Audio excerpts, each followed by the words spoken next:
Bonjour à tous et bienvenue dans un nouvel épisode de Hail. J'espère que vous allez tous très bien, que vous continuez à passer un bon début d'année, que ce soit dans le domaine scolaire, professionnel ou même personnel, évidemment c'est important. Je dis début d'année étant donné qu'en fait cet épisode je l'ai écrit il y a 2 semaines. Même 3 au moment où je vais sortir cet épisode, parce que là on est le 8 octobre. Et cet épisode, je prévois de le sortir le week-end prochain. Là, tout à l'heure, je mets en ligne le thread horror numéro 30, je crois. Et ça va être le 31. Donc, bienvenue dans cet épisode 31. Et eh bien, au moment où j'écrivais cet épisode de Hail, j'étais en fait à Strasbourg, qui n'est pas du tout ma ville, que je n'avais jamais visité, j'étais jamais venu là-bas. Je sais pas pourquoi j'y suis allé, je me suis fait un trip en fait. Comme je suis à Paris en stage en gros, je me suis dit bah vas-y, j'ai envie de voyager seul. C'était un truc qui me faisait un peu flipper mais qui me stimulait. Je me suis dit bon bah on va pas commencer à partir dans le rural Japon comme premier voyage seul, viens, tu fais simple, tu vas à Strasbourg. Voilà, j'avais des billets gratuits avec l'abonnement TGV Max. Très pratique par ailleurs, quoique problématique parfois, voilà, ceux qui savent. Je m'égare déjà. Et effectivement, je suis allé à Strasbourg pendant tout un week-end, c'était trop cool, c'était trop bien. Le fait de voir que j'étais capable de me retrouver seul, parce que c'est quelque chose, en vrai, la solitude, tout le monde n'a pas la même relation avec, mais moi j'étais dans un moment où quand même, j'étais plus vraiment sûr d'être capable de faire ça, genre de me retrouver vraiment seul, sans rien autour. Et quand j'entends seul, c'est même seul de médias autour. Je sais pas si vous voyez ce qu'on dit. On peut être seul chez soi et avoir, bah, je sais pas, une vidéo, un podcast, un truc qui tourne. Moi par exemple, bonsoir. Et là non, c'était pas le cas. Il y a eu pas mal de moments où j'étais vraiment seul à juste découvrir et c'était trop bien, c'était trop cool. J'ai fait une rencontre. J'ai visité Strasbourg, est magnifique, c'est trop beau, honnêtement c'est historique, ça mêle plein de différentes époques, c'est trop mignon. Si jamais vous voulez que je vous en parle, je pourrais, il n'y a pas de souci. Comme je vous l'avais dit, je pense pas faire que des threads horror sur la chaîne, donc je pense qu'il y aurait une possibilité, un monde dans lequel j'utiliserais cette chaîne aussi comme un carnet de vie. Vous voyez, un carnet de voyage, quand on renseigne un peu ce qu'on fait pendant un voyage, là ce serait peut-être un carnet de vie à voir où ça se trouve. Parce que j'aimerais bien le faire ce truc, j'aimerais bien le faire de faire justement ce carnet de vie sur YouTube ou en podcast, ou en tout cas pas forcément parce que ça risque d'intéresser beaucoup de monde, mais parce que moi je trouve ça incroyable d'avoir cette trace audio de ma vie, et je suis encore très jeune donc ça peut être hyper intéressant. Je sais pas si déjà je ne sais pas si je le ferai, je ne sais pas où est-ce que je le ferai, sous quel format, mais ouais ça pourrait être trop cool. Bref, voilà, en tout cas j'espère que vous ça va. Cet épisode sort 2 semaines après que je l'ai écrit, ce qui ne change rien à son contenu. Et comme le veut la tradition, j'aimerais vous remercier pour l'épisode 29 comme je l'ai déjà fait dans l'épisode 30, mais étant donné que pour l'instant l'épisode 30 sort cet après-midi, je n'ai pas encore lu vos retours sur cet épisode, mais en tout cas sur l'épisode 29 c'était trop cool. Vous avez été tous hyper contents, enfin tous, oh là là, oh le melon, non, tous, peut-être 5 ou 6 personnes qui ont été très contentes que je reprenne ce format. Voilà, donc merci encore ouais, pour vos retours, parce qu'ils étaient trop encourageants, trop gentils. Merci quoi, il y a des gens qui sont là depuis le début. Il y a une personne, c'est ma première abonnée, elle me l'a fait remarquer dans le dernier épisode. Gros bonjour à toi, gros cœur évidemment. Et ouais, il y a des gens qui sont tout le temps là depuis très longtemps et c'est trop cool, c'est juste trop plaisir. Donc voilà, n'hésitez pas à vous manifester un peu dans les commentaires, qu'on fasse très vite fait connaissance, parce qu'évidemment il y a toujours une distance, mais au moins que je vois que vous êtes là, si jamais en tout cas vous avez envie justement d'interagir, de prendre un peu part à ces discussions intérieures que je fais en introduction depuis le dernier épisode. Mais voilà, l'idée principale c'était merci beaucoup à vous, bienvenue à tous ceux qui ont rejoint la chaîne depuis le dernier épisode. Maintenant au moment où je le fais on est plus de 750 c'est les 3/4 de 1000, c'est beaucoup. Je le dis à chaque fois, et de toute façon je vais continuer à le dire, puisque le but c'est quand même de monter un petit peu en abonnés petit à petit, même si honnêtement je vais pas vous mentir, c'est pas... Encore une fois c'est un side project, j'ai pas pour ambition d'avoir le million, clairement je vais pas mentir, mais, mais c'est cool, on est de plus en plus, on reste quand même une petite chaîne, donc voilà, rapport au truc que je disais avant, où vous pouvez vous manifester, moi je le vois dans tous les cas, n'hésitez pas, et merci, bienvenue à tous ceux qui ont rejoint la chaîne, et puis on va pouvoir commencer sur ce petit épisode.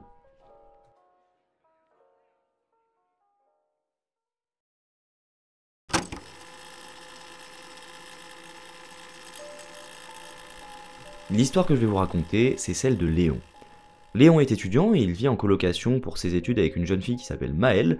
Ils ont tous les deux 20 ans au moment où l'histoire se passe et la colocation se passe extrêmement bien. Ils sont sur la même longueur d'onde et vivent dans un appartement au 2e étage d'une vieille bâtisse historique avec un porche imposant et assez étendu. L'appartement est très typique et ça contribue beaucoup au fait que les deux jeunes adultes se sentent bien dedans, et de plus, ils sont les seuls locataires de cette maison puisque le premier étage appartient aussi aux propriétaires, mais les propriétaires justement l'utilisent comme local pour leur business, mais ils n'y vivent pas, par conséquent ils viennent comme un bureau en fait. Pour donner un peu plus de contexte, l'accès à l'appartement que Léon et Maëlle louent peut se faire de deux manières différentes. Soit ils passent par le porche, donc l'entrée principale, soit ils peuvent aussi rentrer par l'arrière de la maison. Il y a deux différents moyens de rentrer, évidemment la plupart du temps ils passent par le porche et par l'entrée principale. En revanche, même s'ils se sentent extrêmement bien à l'intérieur de cette maison et de cet appartement, c'est pas forcément le cas à l'extérieur. Du moins la nuit. Léon nous dit que le quartier où ils vivent n'est pas très sûr une fois le soleil couché, il y a très peu d'éclairage. Je pense qu'on est un peu tous pareils dans ce genre d'environnement, on va savoir très peu à l'aise. Je pense que c'est quand même quelque chose de commun aux humains, mais c'est manifestement aussi le cas de Léon et Maëlle, qui ne se sentent pas vraiment rassurés lorsqu'ils reviennent chez eux tard le soir, ce qui arrive plutôt fréquemment puisqu'ils sont étudiants. Par conséquent, Maëlle a développé l'habitude d'appeler Léon lorsqu'elle rentre seule la nuit parce que ça la rassure d'avoir quelqu'un au téléphone, ça l'aide à être un peu moins nerveuse dans ce genre de moment et au moment où elle arrive assez proche de la maison. Léon se met donc à la fenêtre dans ces situations et il veille sur elle depuis l'appartement jusqu'à ce qu'elle arrive devant le porche où depuis sa fenêtre forcément il ne peut plus la voir étant donné qu'il se trouve à l'étage et que le porche est particulièrement proéminent. Donc en gros, depuis la fenêtre, on peut pas voir la personne sous le porche puisqu'il y a le toit du... Ça se dit pas d'ailleurs le toit du porche. Oh. En tout cas voilà, j'espère que vous voyez ce que je veux dire, mais elle n'est pas visible dès qu'elle est juste devant la porte de la maison.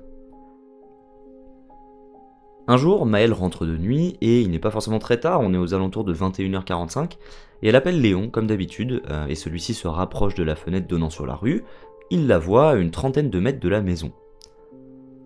À ce moment-là, Maëlle notifie à Léon que le porche n'est pas allumé, ce qui est étrange parce que d'habitude, il reste toujours allumé jusqu'à une certaine heure. Et Léon du coup ne l'avait pas remarqué puisque depuis la fenêtre, encore une fois, on ne voit pas le porche, et lui il est rentré plus tôt, donc il n'a pas fait attention à la lumière. Mais il rassure Maëlle en lui disant que c'est juste l'ampoule qui a dû sauter ou alors que les propriétaires ont oublié de l'allumer comme ils le font normalement avant de partir du travail. Donc Maëlle continue sa route jusqu'à arriver devant la maison et Léon ne peut donc plus la voir à présent. Il ne peut plus la voir, il n'a donc plus d'informations sur Maëlle, mais il sait qu'elle va d'un moment à l'autre mettre les clés dans la porte, ouvrir et rentrer dans la bâtisse et finalement se diriger jusqu'à leur colocation. Sauf que ce n'est pas ce qui se passe, puisqu'il entend une voix grave et profonde, celle d'un homme, s'échapper de son téléphone. Léon est toujours en ligne avec Maëlle, et c'est comme si la voix était à quelques mètres du combiné, pas beaucoup plus. Léon n'entend pas intelligiblement ce que dit cette voix, mais au même moment, alors qu'il a le regard fixé sur le porche qu'il voit d'en haut, il voit Maëlle reculer brusquement du porche au point où Léon l'a maintenant dans son champ de vision, comme si quelque chose lui avait fait peur et l'avait fait reculer. Il comprend très vite ce qui doit être en train de se passer et la voix se remet à parler, mais cette fois, il peut entendre plus clairement les mots prononcés et il insiste sur le fait que la voix de cet homme semblait vraiment grave, vraiment profonde. Et vous allez vite comprendre pourquoi Léon prend la peine de nous préciser ça. Cette personne qui se tient sous le porche de leur maison dit clairement à Maëlle: « Ne m'en voulez pas, je suis juste une vieille petite femme sans danger, je suis pas là pour te faire de mal. »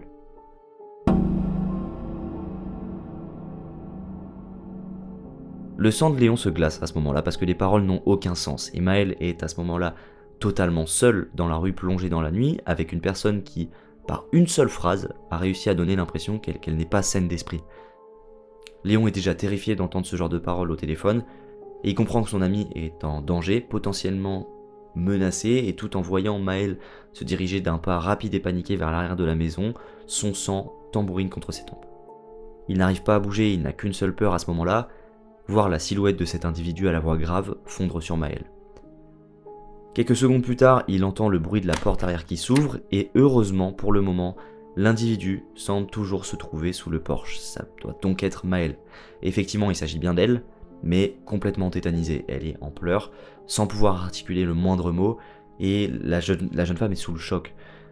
Après avoir pris le temps de se calmer autant que possible, elle parvient à expliquer à Léon ce qu'elle a vraiment vécu de sa perspective. Elle lui raconte que si la personne n'avait pas parlé, elle aurait monté les marches du Porsche sans réaliser à un seul moment que quelqu'un se trouvait là, dans l'obscurité. Et qui sait ce qui aurait pu se passer si elle s'était retrouvée à quelques centimètres de cette voie. Lorsque les premiers mots ont été prononcés, ce que Léon n'a pas pu clairement distinguer, Maëlle a été tellement prise au dépourvu qu'elle a eu la réaction de dessin animé finalement, à savoir faire un bond en arrière. Et évidemment, sous l'effet de la peur, elle n'a pas pris le temps de chercher à décrypter son aspect physique, mais sur le moment, elle est certaine d'avoir vu une silhouette, celle de quelqu'un de grand, imposant, et assis sur une des chaises placées en haut de l'escalier menant au Porsche. Malheureusement ou peut-être heureusement, ça va dépendre de comment on le voit, mais elle n'a pas pu distinguer le visage de cette personne. Tout ce qu'elle sait, c'est qu'elle était bel et bien là, il y avait quelqu'un qui était assis sur cette chaise et que clairement c'était un homme. Dans la posture, la silhouette et surtout la voix, c'était un homme, ce qui rend définitivement le fait qu'il se soit décrit comme une vieille dame chétive encore plus flippant. C'était un one-shot, clairement, et c'est une histoire qui a pas mal marqué les deux colocataires, et ce soir-là, la simple idée d'un homme traînant sous leur Porsche avec on ne sait quelles intentions les a fait tellement flipper qu'ils sont finalement décidés à appeler la Non-Emergency Line, qui est globalement la petite sœur du 911 aux États-Unis. En gros, c'est une ligne qui permet, lorsqu'on la contacte, d'être mis, comme son nom l'indique justement, en contact avec un agent pour obtenir de l'aide sur des situations non urgentes, par opposition au 911, qui elle est vraiment c'est la Emergency Line. Au final, il y a un officier de police qui a été mandaté pour venir sous le Porsche de nos deux amis vérifier, mais évidemment le temps qu'il arrive, cet inconnu était déjà parti. Et Léon nous dit qu'il sait très bien qu'il est très probable qu'il s'agisse juste d'une personne sans abri et ou un peu dérangée mentalement, mais que la simple idée qu'une personne, et que ce soit cette personne ou une autre potentiellement encore moins bien intentionnée, puisse profiter de l'obscurité pour se cacher derrière leur porte d'entrée, ça suffit considérablement à réduire le nombre de leurs sorties de nuit qu'ils ont fait jusqu'à ce qu'ils finissent par quitter cet appartement. Donc clairement il y a un trauma. Pour le coup, on ne sait pas combien de temps ça peut durer, mais c'est quelque chose qui en général reste longtemps dans la mémoire.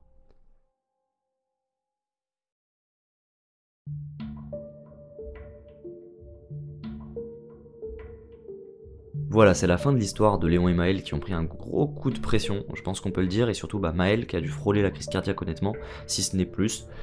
Surtout qu'elle a dû se retrouver à 1 mètre de cet homme, comme je l'ai mentionné juste avant, et qui sait ce qui serait passé si vraiment elle s'était avancée jusqu'à la porte d'entrée, s'était retrouvée à quelques centimètres de cette personne avant qu'elle parle. Vous imaginez le trauma, c'est vraiment se rendre compte qu'il y a quelque chose qui vous observe tapis dans l'ombre. Déjà de base, l'obscurité est quand même une des peurs fondamentale des humains et de la plupart des gens. Alors, avoir quelqu'un... La folie des gens, j'en ai déjà parlé pas mal de fois, mais la folie des gens, moi, me fait extrêmement peur. C'est peut-être mon facteur de peur numéro 1.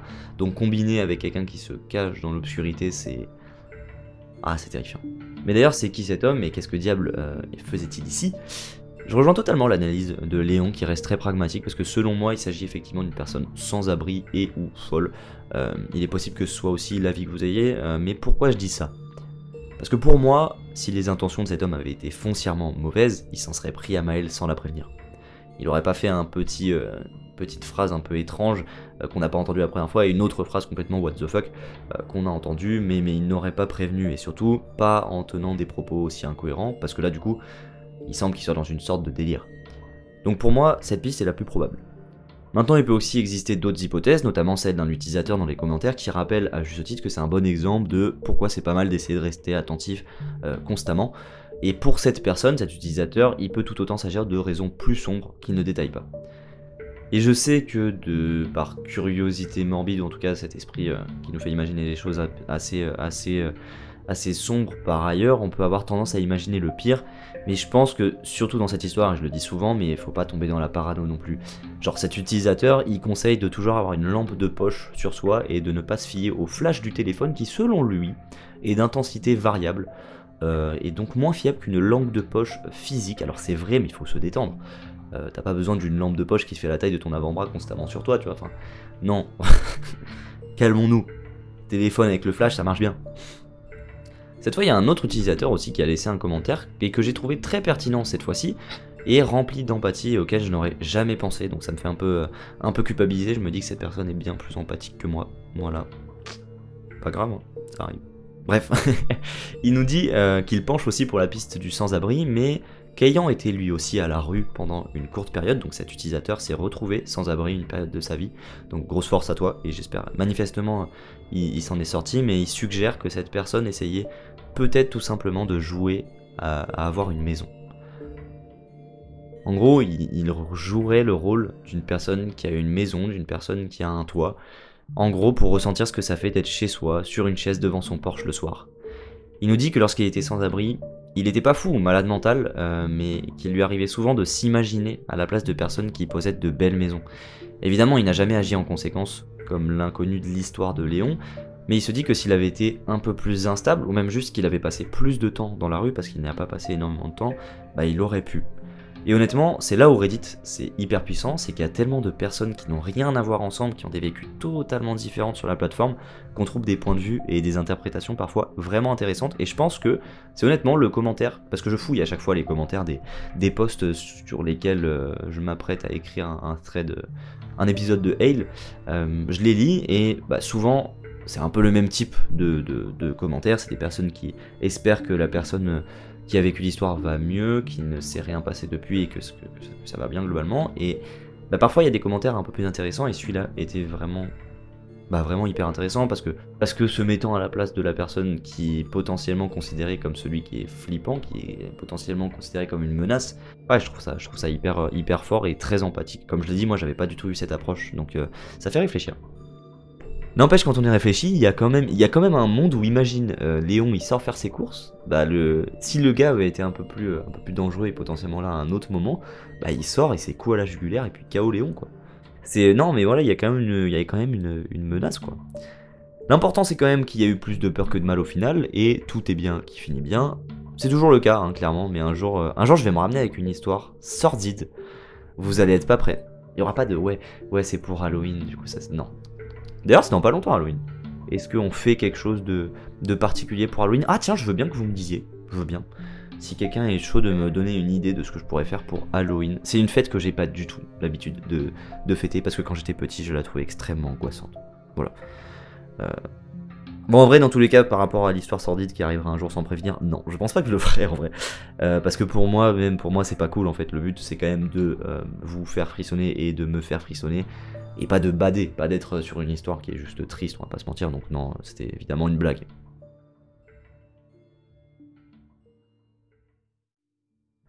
Vous l'avez compris, c'est la fin de cet épisode, hein, puisque je recommence à partir dans des envolées lyriques. Comme d'habitude, un immense merci de m'avoir écouté, c'est toujours un régal de vous raconter ces histoires. J'aime beaucoup, là c'est la deuxième fois que je fais ce format, j'aime beaucoup faire ce truc de en intro je fais totalement freestyle, en conclusion je fais totalement freestyle, et comme ça je structure un peu moins au moins l'intro et la conclusion. Encore une fois, je pense que l'histoire en tant que telle, c'est important de la structurer, parce que sinon sinon je vous interromps dans le récit tout le temps et c'est relou.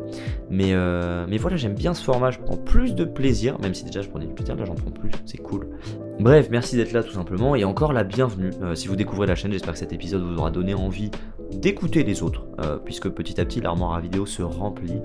Je vais pas plus parler, je pense, ça va être le moment où quand même tout le monde quitte l'épisode, donc je vous coupe l'herbe sous le pied. Et non, en fait d'ailleurs je vais pas le faire, parce que il y a deux personnes à qui j'aimerais faire un gros coucou, qui sont une personne qui m'écoute depuis Libreville au Gabon, c'est insane, je pensais pas, et c'est ça la magie d'internet si on peut dire, oh là là, le cliché, c'est de dire que il y a quand même des gens de pas mal d'endroits qui peuvent écouter une personne, même quand en fait il y a 750 personnes qui écoutent une...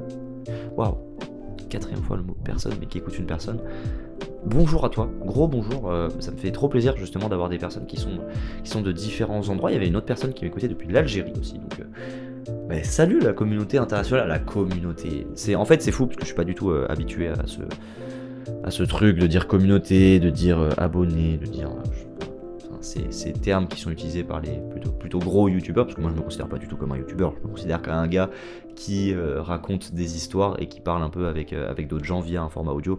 Bref, je vais où en disant ça? Mais bonjour beaucoup à justement toi qui m'écoutes depuis Libreville, ça me fait trop plaisir, ça me fait trop chaud au cœur.